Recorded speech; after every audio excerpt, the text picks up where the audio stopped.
It was a warm evening in July when I drove up to my parents' house for summer break. After 3 years of college, these visits had fallen into a predictable pattern: Mom's overenthusiastic hugs, Dad's awkward pats on the back, and endless questions about my studies that never quite masked their disinterest. "Maya, honey," Mom called from the porch. "You're just in time for dinner. And guess who's coming over?" I didn't need to guess. Jennifer, my older sister, and her husband Tom had made it their habit to drop by whenever I was home. As if they needed to remind everyone of their success story. Sure enough, 2 hours later, we were all seated around the dining table. Mom had pulled out her special occasion tablecloth, the one with the delicate lace trim that only saw daylight when Jennifer visited. "So," Jennifer announced, setting down her fork with that theatrical flair she'd perfected over the years. "Tom and I have been thinking.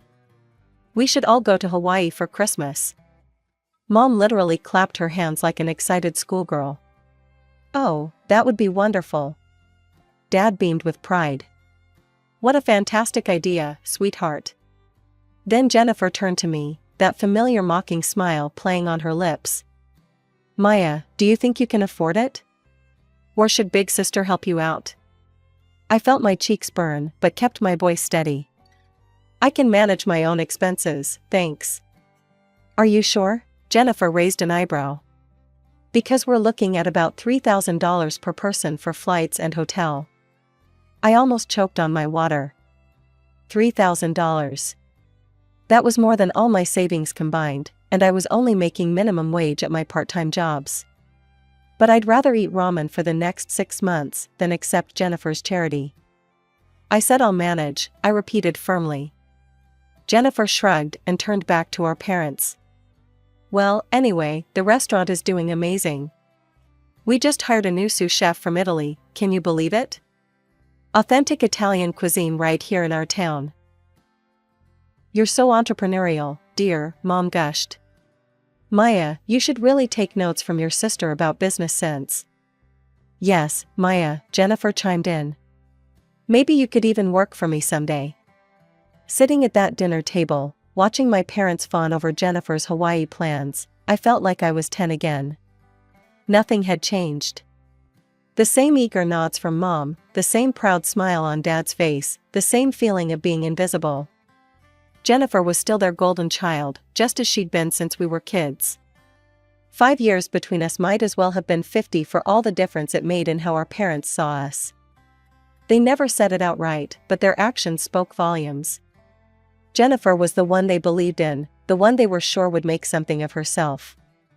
"Hey, remember when Jennifer won the school business competition in 10th grade? Dad would often reminisce. We knew right then she had that entrepreneurial spirit. The funny thing is, they weren't cruel about it. They never deliberately hurt me or put me down. They just forgot I was there sometimes. Like I was a background character in the Jennifer show. They'd remember to ask about my grades or if I needed anything, but their eyes would always drift back to Jennifer, waiting for her next achievement to celebrate. Thank God for Grandpa Joe. He lived in that big old house, the one with the wraparound porch and the creaky swing. He was the only one who seemed to have enough love for both of us. A successful businessman himself, he'd promised early on to pay for both our college educations. When Jennifer left for college, I was 13 at the time, I thought things would change. Finally, I'd get my chance to be the daughter in the spotlight. Boy, was I wrong. Jennifer just called. Mom would burst into my room, practically vibrating with excitement. She's joined the debate team. We should drive up this weekend to see Jennifer, Dad would suggest at breakfast. We can take her some money for expenses. They'd spend hours on Skype with her, the laptop perched on the kitchen counter while they cooked dinner, Jennifer's voice filling our house even in her absence. Meanwhile, I'd slip out the back door and head to Grandpa's house. Those afternoons at Grandpa's became my sanctuary. We had our own little routine that felt more like home than my actual home ever did. We'd settle into his worn leather couch, a tub of mint chocolate chip ice cream between us, and watch old movies on his ancient TV. You know what's great about Casablanca, Maya, he'd say, pausing the movie. It's not about the obvious hero. It's about the quiet one who does the right thing when nobody's watching. Other days, we'd order a pepperoni pizza and he'd tell me stories about his own childhood while we played chess. He taught me how to fish, too, taking me out on weekends to the lake behind his house. The thing about fishing, he'd say as he helped me bait my hook, is that the best fish aren't always the ones making the biggest splash. Sometimes it's the quiet ones, swimming deep, that turn out to be the most special. I'd sit there in his little fishing boat, watching the sunlight sparkle on the water, and feel like maybe, just maybe, I didn't need to be the favorite to be loved. Grandpa had a way of making me feel seen without making a big production out of it. Want to watch Roman Holiday again? He'd ask after a long day of fishing. I bought those chocolate cookies you like. Those moments weren't grand or flashy like Jennifer's achievements. They were quiet, simple, and real. While my parents were driving across state lines to deliver spending money to Jennifer, I was learning how to play poker with Grandpa using M&Ms as chips. 5 years passed in a blur of family dinners and achievements, all Jennifer's, of course. She graduated college with honors, landed a job at a prestigious firm, and started dating Tom, who my parents immediately declared was perfect for her. Meanwhile, I was preparing for my own college journey. The day I left for college, Grandpa hugged me tighter than he ever had before. His embrace felt different somehow, more urgent, more final. "I love you so much, Maya," he whispered in my ear. "Never forget that." I laughed it off at the time. "Grandpa, you're acting like we'll never see each other again." "I'll be home for Thanksgiving." He just smiled that gentle smile of his and patted my cheek. "Just remember what I said, kiddo." 2 months into my freshman year, Mom called. Her voice was breaking as she told me Grandpa had died in his sleep. The world stopped spinning for a moment. I sat there on my dorm room bed, phone pressed to my ear, unable to process the words. The funeral was on a crisp autumn day. After the service, we all gathered in Grandpa's attorney's office for the reading of the will. Jennifer sat primly in her designer black dress, while I fidgeted in the scratchy department store one I'd bought last minute. To my daughter Sarah, the attorney read, "I leave the sum of $50,000. Mom nodded, squeezing Dad's hand. To my granddaughter Jennifer, "I leave the sum of $300,000. Jennifer's face lit up. She immediately turned to Tom, who'd been hovering by her side throughout the funeral. "Baby, we can have that dream wedding now. And still have enough to start our restaurant." And to my granddaughter Maya, the attorney continued, "I leave my house on Maple Street, including all its contents and the surrounding property." The room went quiet for a moment before Jennifer burst out laughing. "Oh my God, Maya got the old house? That's hilarious." She wiped tears of mirth from her eyes. "Don't worry, sis, maybe you can sell it and buy yourself something nice. Though I doubt anyone would want that creaky old place." Jennifer, Mom scolded half-heartedly, but she was already smiling at her elder daughter's plans. "We'll have the wedding in spring," Jennifer announced, completely taking over the somber moment. "Tom and I already have the perfect business plan for an authentic Italian restaurant. This is exactly the capital we needed." True to her word, Jennifer threw herself into wedding planning. It was a spectacular affair: white doves, ice sculptures, a 5-tier cake, and what felt like half the town in attendance. I stood next to her in a bridesmaid dress she'd chosen, watching her marry Tom in what Mom called the social event of the season. Before the honeymoon tan had even faded, Jennifer and Tom opened their restaurant. They called it Bella Vita, Beautiful Life. The local paper did a feature on them, praising the young entrepreneurs for bringing authentic Italian cuisine to our small town. Mom and Dad framed the article and hung it in their living room. Meanwhile, I tried to figure out what to do with my inheritance. The property taxes weren't insignificant, and maintaining that big old house wouldn't be cheap. After running the numbers one weekend, I thought I'd found a solution. At the next family dinner, I decided to bring it up. "I'd been thinking about the house," I said, trying to sound confident as I pushed my green beans around the plate. "Since I'm at college most of the year, I could rent it out. That would help cover the taxes and maintenance." The silence that followed made me look up. Mom and Jennifer were exchanging one of their looks, the kind that had always meant trouble for me growing up. Jennifer's husband Tom suddenly became very interested in his mashed potatoes. "Oh, honey," Mom said in that patronizing tone she reserved for when she thought I was being particularly dense. "Why would you want to rent to strangers when your sister and Tom need a place to live?" I blinked. "What?" Jennifer set down her wine glass with a delicate clink. "Well, it makes perfect sense, doesn't it? Tom and I could use the extra space, especially now that we're running the restaurant. And obviously, you're not going to charge rent from your own sister. I mean, that would be ridiculous." "Right, Mom?" "Of course it would," Mom agreed immediately. "Family helps family." And just like that, they turned back to their previous conversation about the restaurant's new wine list. Dad nodded along, Jennifer gestured animatedly about some expensive Chianti she'd imported, and Tom finally looked up from his potatoes to join in. I sat there, fork suspended halfway to my mouth, as the reality of what had just happened sank in. I could protest, of course. I could point out that it was my house, my inheritance, my decision. I could remind them that Jennifer and Tom had just gotten a huge sum of money from Grandpa's will, while I got, well, apparently nothing now. But I knew it wouldn't make any difference. They'd look at me with that mixture of disappointment and annoyance they always did when I didn't go along with their plans. Mom would sigh and remind me about family loyalty. Jennifer would make subtle jabs about my selfishness for weeks.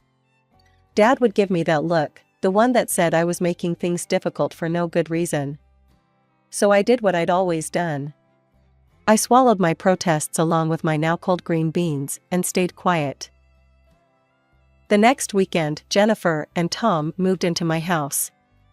She sent me pictures of how they were updating the place, Grandpa's old leather chair replaced by some modern monstrosity, his beloved fishing photos taken down to make room for framed reviews of their restaurant.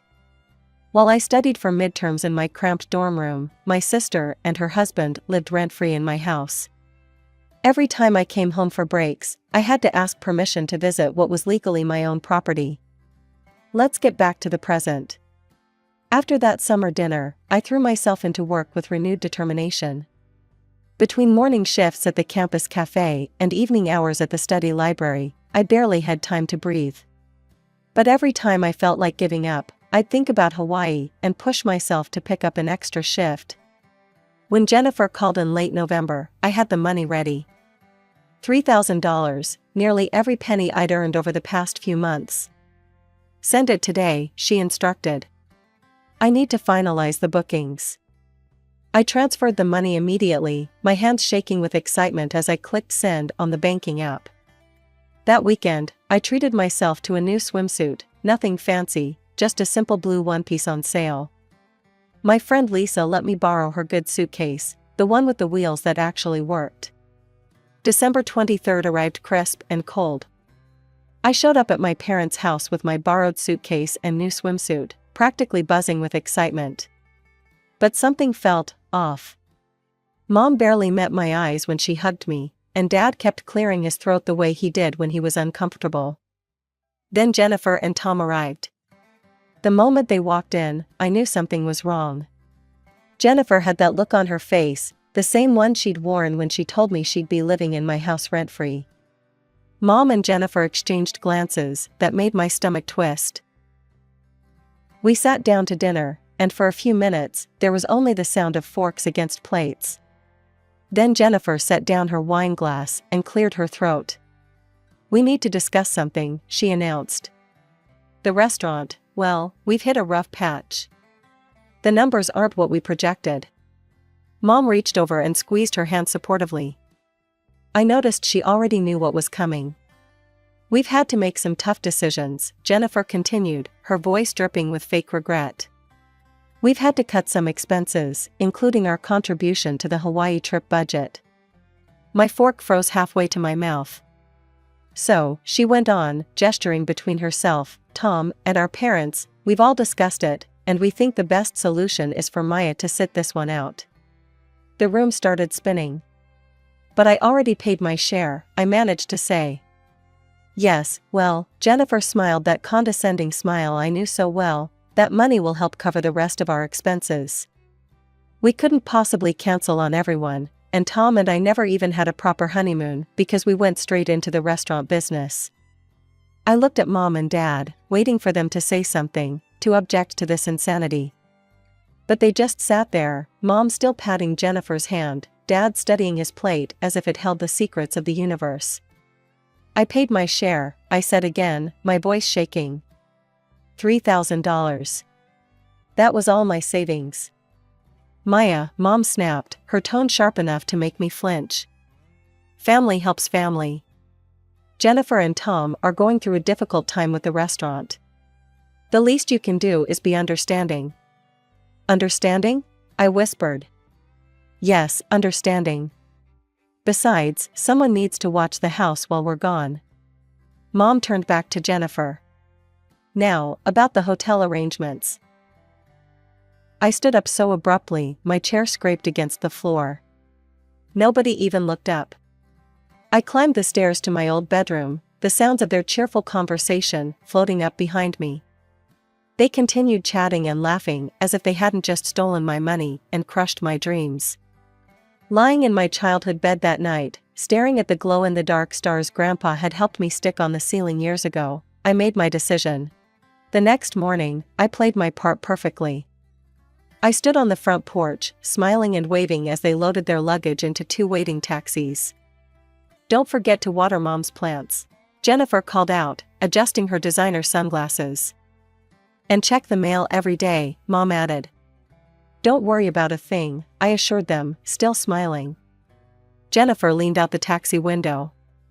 I'll send you lots of photos. You know, so you won't feel left out. She laughed as if she'd just made the funniest joke. I kept waving until both taxis disappeared around the corner. Then I walked straight to my car and drove to Grandpa's house, my house. Tom and Jennifer's belongings were everywhere. Her clothes filled the closets Grandpa's suits once occupied. Their pretentious art hung where his fishing photos used to be. Their wedding photos sat on the mantel where Grandpa kept our chess set. I started in the master bedroom, pulling out suitcases and boxes, methodically packing everything. Designer clothes, expensive shoes, Tom's custom-made suits, all of it went into boxes and bags. I found their important documents in Grandpa's old study and packed those too. The moving company charged me triple their usual rate for Christmas Eve service. My next stop was a 24-hour locksmith. He also charged a holiday premium, but I didn't care. I watched with satisfaction as he changed every lock in my house.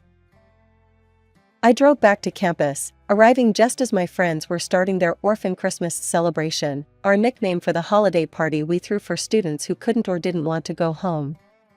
Maya, Lisa exclaimed when I walked in. I thought you'd be in Hawaii by now. Change of plans, I said, accepting the cup of hot chocolate she offered. But you know what? I think I'm exactly where I need to be. For a week, my phone buzzed constantly with Jennifer's updates from Hawaii. Each notification felt like a deliberate jab to the ribs. Living our best life, read the caption under a photo of Jennifer and Tom sipping cocktails on the beach. Making memories with the people who matter most accompanied a sunset dinner picture. My Instagram feed became a showcase of their perfect Hawaiian vacation.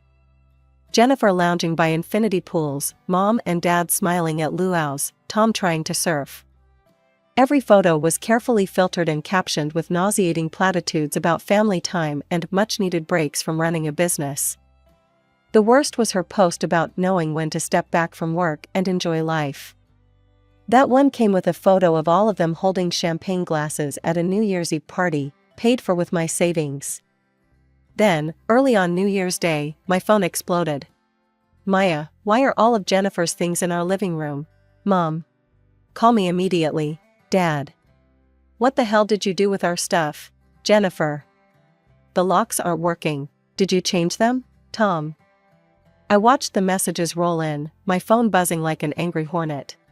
This is completely unacceptable. Call us now. Mom. If you don't bring the new keys right now, you'll regret this. Jennifer.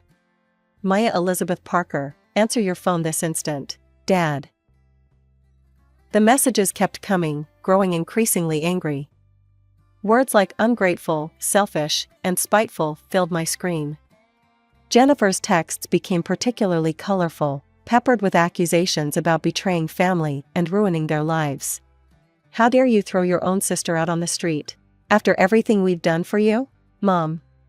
You're just jealous because we got to go to Hawaii and you didn't. Jennifer. This is the most selfish thing you've ever done, Dad. My phone showed 47 missed calls and over 100 messages by mid-morning. I read each one, letting their words wash over me without response. With each angry message, I felt lighter, freer. They could rage and threaten all they wanted, I wasn't that compliant little girl anymore. I put my phone on silent and went to get breakfast with my friends, leaving their messages unread and their calls unanswered. For the first time in my life, I didn't feel compelled to explain or justify myself to them. By evening, my phone showed over 200 missed calls. The constant buzzing had become white noise, but when Mom's name flashed across my screen for the 201st time, I finally answered. How dare you? Mom's voice exploded through the speaker before I could even say hello. Do you have any idea what you've put your sister through? Maya, Dad's voice joined in from another extension. This behavior is completely unacceptable. I sat cross-legged on my dorm room bed, surprisingly calm. Is it? Like taking my $3,000 and going to Hawaii without me was acceptable? That was different, Mom spluttered. The restaurant. No, I cut her off, my voice steady. Let me talk. For once in my life, just let me talk. Amazingly, they fell silent. You took my money I worked double shifts to earn. You let Jennifer and Tom live in my house rent-free while they ran their restaurant. You've always treated me like I was nothing compared to Jennifer. Always. That's not, Dad started. Remember my high school graduation? You left early because Jennifer called about a job interview. My college acceptance letter? You barely looked at it because Jennifer had just started dating Tom. Every achievement, every milestone in my life has been overshadowed by Jennifer's latest whatever. The words poured out of me, years of hurt and resentment finally finding their voice. And then Hawaii. You didn't just take my money, you laughed about it. Jennifer sent me mocking photos. Do you have any idea how that felt? To know my own family could be so cruel? The silence on the other end stretched out. Finally, Mom spoke, her voice softer, but still defensive. Maya, you have to understand. Jennifer and Tom are really struggling with the restaurant. They need help. And I needed parents who cared about me as much as they cared about Jennifer. I needed a sister who didn't treat me like a doormat.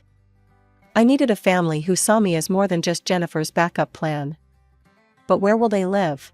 Mom's voice cracked. They can live with you, just like they are now. Or they can rent an apartment like normal adults. My house isn't their safety net anymore. And starting next month, I'm renting it out to actual paying tenants. You can't, Mom began. I can, and I will. I've already talked to a property management company. The lease is being drawn up. I hung up before they could respond. 30 minutes later, my phone lit up with messages from Jennifer.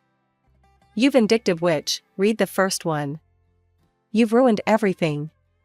I hope you're happy now that you've destroyed our lives. Each message was nastier than the last, a stream of vitriol that would have devastated me a year ago. Now, I just turned off my phone and went to sleep. That was a year ago. I'm in my senior year now, and I haven't spoken to any of them since. Through the family grapevine, I hear things. The restaurant finally went under completely. Jennifer and Tom are still living with our parents, supposedly regrouping before their next venture. Meanwhile, the property management company I hired found excellent tenants for Grandpa's house. The rent they pay covers taxes, with enough left over to build a decent savings account.